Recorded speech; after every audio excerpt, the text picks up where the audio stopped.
Hello and welcome. It is your weekly program that continues to be on air and online, allowing Barbadians to share the social history of their mini communities. I'm Sherwood McCaskie. Thanks for your time. A very warm welcome to our viewers around the world, those of you who are joining us via the World Wide Web. Mindful of the prevailing conditions in Barbados and around the world, the program begins this week on the outside of the Morris Bayer Polyclinic here at Litchfield on the outskirts of historic Spikestown.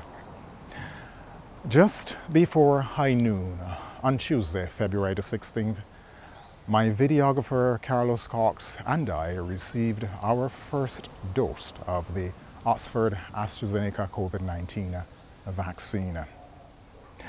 Thanks to the nurses who administer that with tender, loving care. We are encouraging all of you to sign up and do the same, as together we play our part in fighting this deadly virus here on our island. My community is focusing on a special community that is approximately 1 mile and a quarter from here. There, Pastor Mark Clement and Sherryl Griffith are waiting to start the discussion. In the meantime, as we make our way up the hill and into mile and a quarter, I'm encouraging Pastor Mark Clement to lead the discussion. Pastor Mark? There's more to mile and quarter than one's naked eye would discern. And I'm happy to go back and reflect on the old mile and quarter, because I think it has a lot to offer that people would not be aware of. Mile and quarter is bounded on the north by Maynards, and then the northeastern section is Rosehill, and Mount Brevity on the east, and I would say Whitehall on the south, and the southwestern side, Ashton Hall. If you know after the corner, we say start from there and it finishes on the left hand side by the gas station. On the right hand side, it goes a little bit further up to the Bethany Church. That mile and quarter corner, I have a difficulty defining where mile and quarter starts, because I know where the baker shop was, which is the house above the Bethany. That is mile and quarter, because it's my family property, and I know that. So those are the boundaries. But growing up, we normally say mile and quarter encompasses the districts around, which should be Rosehill, Ben Hill, and Maynards, like where we are now by the vicarage. So if we mention any of those, that is how we looked at mile and quarter in those days. We've always been a very closely compact society. Place where everybody knew each other, where you can go in anybody's house. It is only since the development of, let me say, Mount Brevity, that others have come in, but once, I would say, knew, if not by name, everybody in this area.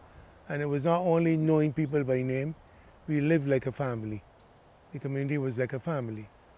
And every home grew something around it. We have a lot of concrete all around the place, but everybody had a little bit of something growing. And we didn't sell each other. If you have chive, I get from you. As a matter of fact, there wasn't much chive then. It was the actual echelon that they used. But whatever you grow, somebody doesn't have time, whatever, and you would interchange and give one another. That was the beauty in it. Nobody talk about stealing people things. We were so closely knitted. The neighbors would be still looking out to make sure that everything around the house was in order, that you could get in. If the rain came, the neighbors would go in and pick up each other's clothes and put them in the house. Nobody missed anything, right? Everybody shared with one another. So like, let's say you had a breadfruit tree and Miss Affley had a mango tree. Nobody bought. We felt comfortable at home. Like people say they wouldn't live anywhere else with the terraces and the heights. Even with the opportunity, I was not inclined to leave mile and quarter, because I felt comfortable in mile and quarter. So everything is confined in mile and quarter. Mile and quarter actually was a hub. I can't help thinking about the fish vendors who came through mile and quarter. This is not a fishing community, but we didn't lack fish. And there were a number of people. I remember a lady from Mount Brevity Road, Cummins, Myra Cummins. I remember a woman from down here, the Griffiths, a woman called Ninin. And I remember other people who sold fish, and each of them had their customers would come through. Imagine they come from Switzerland with a load of flying fish on their head, and they knew their customers. Sometimes they would just drop off the fish, don't get the money at the same time, but that's the way they operated. And then when they come now, that was the flying fish. When they come to pot fish, we had the pizzas coming from Crab Hill with pot fish into Mile and Quarter. So we lacked nothing. From as far as St. Joseph, you had the vans coming in with some lovely breadfruits, a lot of breadfruits, and sold them cheaply. We had all the breadfruits that you could want. Would you believe that people came from Crab Hill as well with sea eggs on their head? And they used these little things like milk tins. They would put holes in the bottom and put the rows in the tins, and they covered the trays covered with a net. And those people would walk from Crab Hill all through Mile and Quarter selling those. We didn't have the kind that is in the grape leaf that is baked or what, but those are what we got. And they were plentiful. We didn't lack anything. I must say that wasn't all to it, but we knew where every fruit tree was, whether in the gully or what. We knew how to find them. I will remember well that once we went, and we didn't call it stealing, we just eat them. We eat what was in the wild, and sometimes we eat other people's own. And the lady next to me, Miss Richards, who baked bread, she had an oven. It's dug down onto her house. The house is redeveloped, and people go there to bake, and it was get things baked for Christmas at times and so on. But she had down in her ground, going down to the same water course, a whole patch of fig trees and so on. And we ate some figs from down there. We were saying we didn't know anything about them. And I remember she saying, well, I know about them, but they were poison. Now this was days after. And I was so dumb myself, I had eaten some. So I want them. But that was it. But I remember her for flower drops and so on. And bread was a staple. And we didn't lack it. Just where the Church of God is, there was a woman called Miss Husbands up there. She was one of the people who supplied bread, and Miss Richards supplied bread. And I remember that was the weekend thing. And then on Saturday nights and Friday night, they would go up by Bradford shop to the front and play their trade there, sell from there. But people came down and get their bread.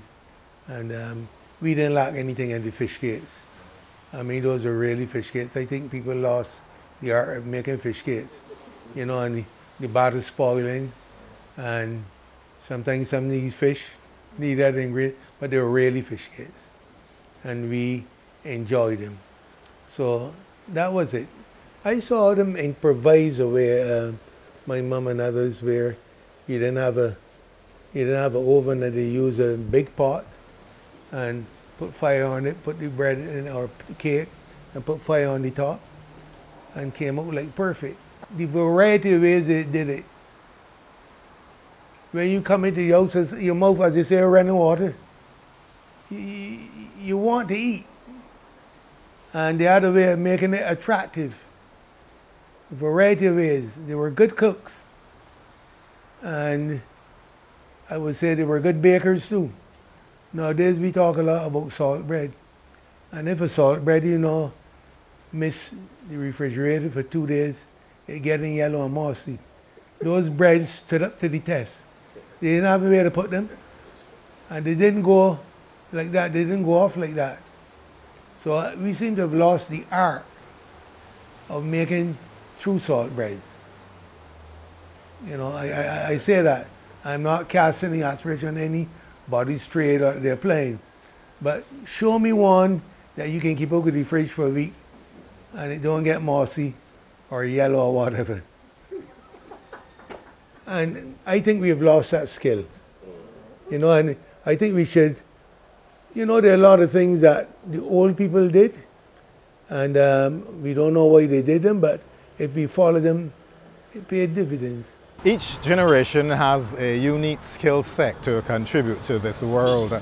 The elderly understood the importance of looking around for available resources, taking the rough with the smooth, and creating something to be shared and enjoyed with members of the community. Oh, that we would learn and draw from the wisdom of these individuals who trod this way before us. Now, speaking about celebration, Pastor Mark and Sherryl enlisting the shops celebrate the entrepreneurial spirit of those who made Mile and a Quarter a commercial hub for many. Mile and Quarter also had its many shops, rum shops, other shops, and it also had its various characters and churches. If you start from down by the old girls' school, there was a shop. Miss Maynard and Bridgman, and there was a shop you can go and get what you want. First, you know, flour, sugar. And just above that was a lady called Miss Spencer. She operated a shop from there. And that has a bit of history because there's an open space just between there now where that shop is. And there was that building where Miss Spencer operated. Then it became a dance hall. And I remember a lot of things happened there. You know, people from all about. That was a hot night spot. And it changed its character again, and it became a place of worship. And that also attracted a lot of people because of a lot of things that happened there that were not always your accustomed seeing. And everybody would be trained, apart from the people who were supposed to be the worshippers on the inside, attracted people from as far, I know, as Jamaica and other people. But apart from those people, the ones on the outside fighting for vantage point to see the action, you know, that was a big thing. Well, they all served their purpose and the days, and they're no longer anymore. I know you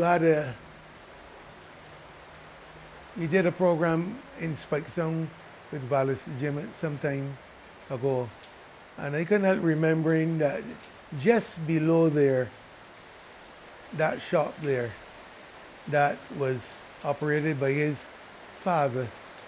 I remember that. I think he was from the Indian Ground area. He had a van. He would drive down there. And I remember at one time, the Blackmans who went to the church that we call the Breakaway, they were running that place, but I know it was his property, and he operated that property. So I'm saying before Vallis there was his father. Talking about the same shop now, which I think is a computer place there at the corner now, that was a rum shop. Before the road, the development of the road, with Trimark where it is, the road wasn't quite as it is, but just in that center, Bradford lived there in the center, and that house was demolished. But when they lived there, that lady operated that shop at the corner. I think it was Pitcher Connell or somebody like that who was responsible for it, but she operated that shop.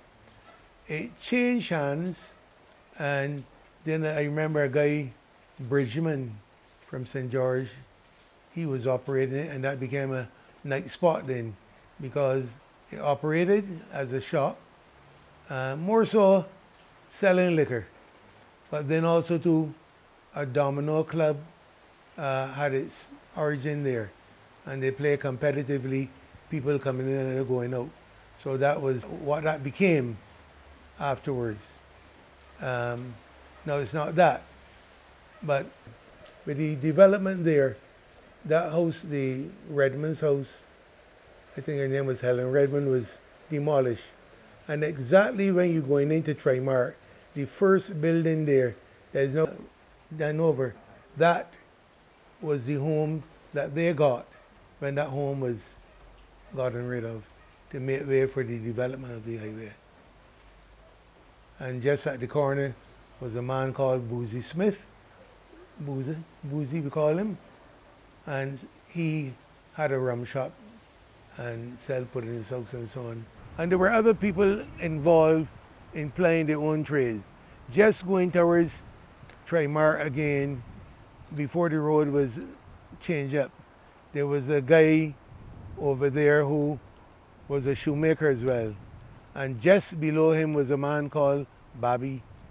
He was a Bobby, called him Bobby, and he sold coconut and other things. So everybody was doing a little thing to supplement the income, and it was a means of living, the only way of living.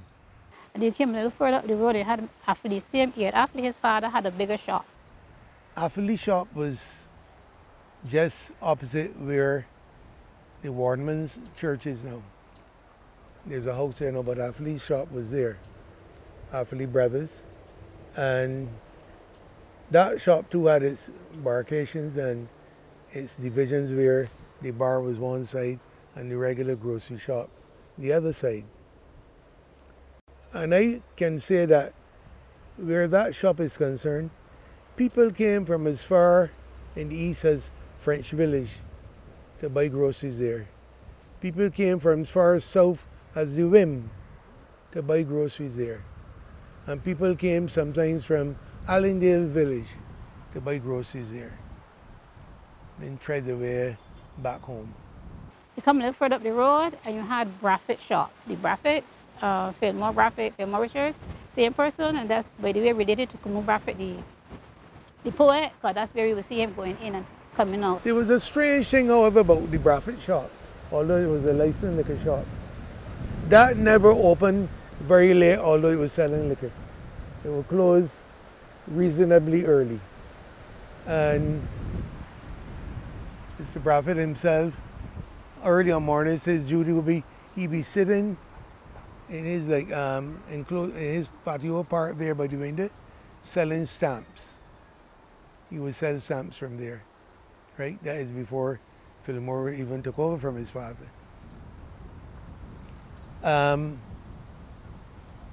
With the other shops, it might have been somewhat different.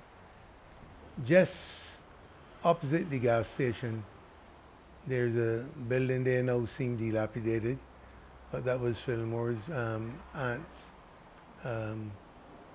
Mrs. St. John, and she operated that was known as the cloth store.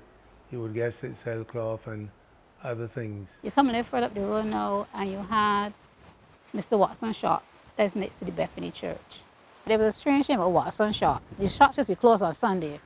Sunday was a day, a Sabbath day. People respected the day. So when you came from church, midday you'd be quiet. Just finish eating, you had to go to bed. The only shop I remember being open was Watson's shop. Not to the front. Watson's shop open.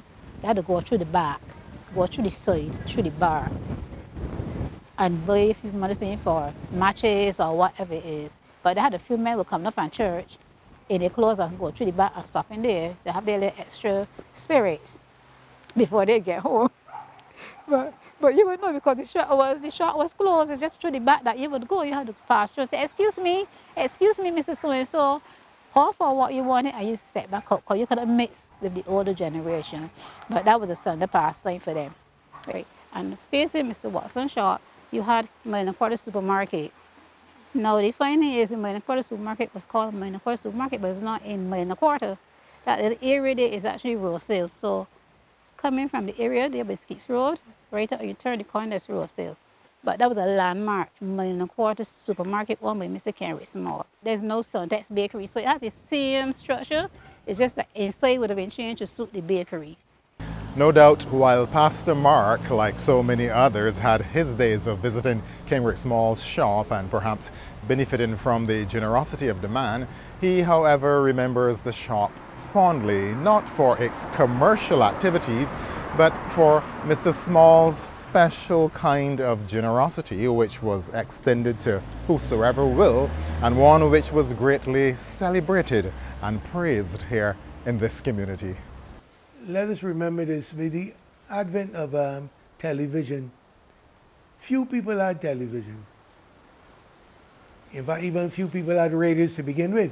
I remember when cricket was playing in Australia, we would go by the brackets and they would pick it up at night, and that's how we would get the cricket, at night. But then with the advent of the television, few people had television, and there at the corner came a small shop, and he was known as King Padu. And he put up a big television outside, and we would flock both sides of the road. You would think it's a mass political meeting. Just leave the room, and we would stand up there and watch the shows, Bonanza, and other shows that we love. We would sit and watch the show. That is where our television was. Just flock there and watch television at night. And that was it for us. The focus is on mile and a quarter, but in the initial stages of the program, Sherryl informed that this community, in a sense, encompasses a number of areas. One such is Rose Hill.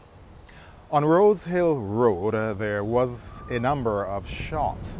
On the eastern side of the road, there was a shop owned by who, Sherryl? Mr. Jordan, President, represented father and mother, Clifford Jordan, and they also own a shop.